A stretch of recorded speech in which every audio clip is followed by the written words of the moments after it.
کہتے جوانی مستانی ہوتی ہے، یہ شباب کے لمحے آوارگی کے لمحے ہوتے ہیں،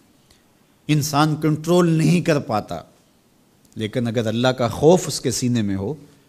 اس کی محبت اس کے رگ و ریشہ میں محو نفوذ ہو، تو پھر جوانی میں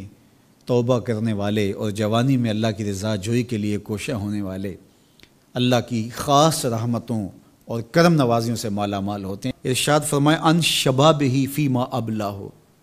جوانی کے بارے میں پوچھا جائے گا کہ جوانی کہاں بسر ہوئی۔ بعض نے یہاں ان جسدہ فیما ابلاہ، ابن حبان نے اور امام ترمذی نے جو حدیث روایت کی ہے اس میں یہ لفظ بیان کیے ہیں کہ جسم کے بارے میں سوال ہوگا، یعنی جسم کے ایک ایک عضو سے پوچھا جائے گا۔ تم سے پوچھا جائے گا تمہارے ہاتھوں نے کیا کیا، تمہاری آنکھوں نے کیا کیا، تمہارے کان کیا سنتے رہے، تمہاری زبان کیا بولتی رہی،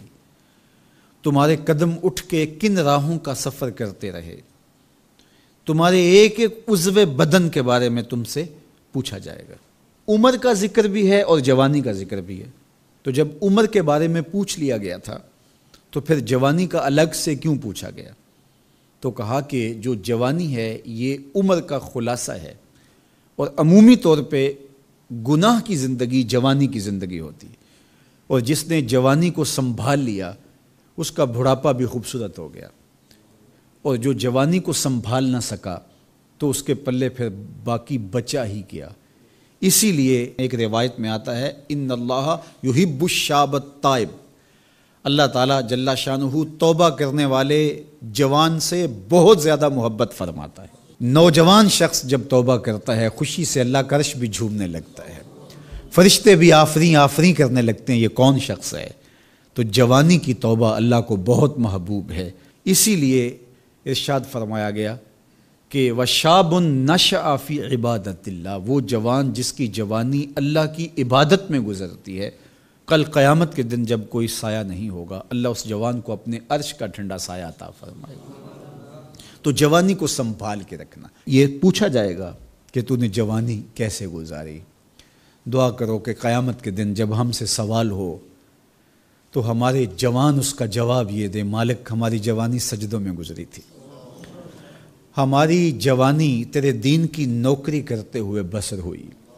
ہماری جوانی قرآن کی دعوت دیتے ہوئے گزری، ہماری جوانی کتاب اللہ کی تعلیم حاصل کرتے ہوئے اور لوگوں تک اس کا ابلاغ کرتے ہوئے بسر ہوئی،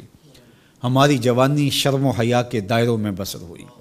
ہماری جوانی تیرے ذکر میں، تیری یاد میں، تیری محبت میں بسر ہوئی۔ تو وہ جوان جس کی جوانی اللہ کی یاد میں بسر ہوئی ہوگی تو پھر وہ اللہ کو عرض کرے گا کہ مالک جوانی تو تھی، شباب کی جولانیاں تو تھیں، میرے معاصر میرے ہم عمر شباب کی لذتوں میں کھوئے ہوئے تھے، لیکن مالک میری پیشانی سجدے میں تیرے حضور جھکتی تھی اور میری آنکھیں تیرے حضور آنسوں کا خراج پیش کرتی تھیں، پھر میرا مالک اس جوان کو کتنی کرم نوازیوں سے مالا مال کرے گا۔ جوانوں کو جو اس وقت میرے مخاطبین ہیں میں کہوں گا کہ اپنی جوانی کو اتنا ستھرا اور پاکیزہ بنا لو کہ کل حشر کے دن شرمندگی نہ ہو کہ جوانی کو تو ہم سنبھال نہیں سکے، ہم دیوانے ہو گئے تھے، ہماری خواہشات بے قابو ہو گئے تھے، ہم اپنی عصمت کے جوہر کو محفوظ نہ رکھ پائے،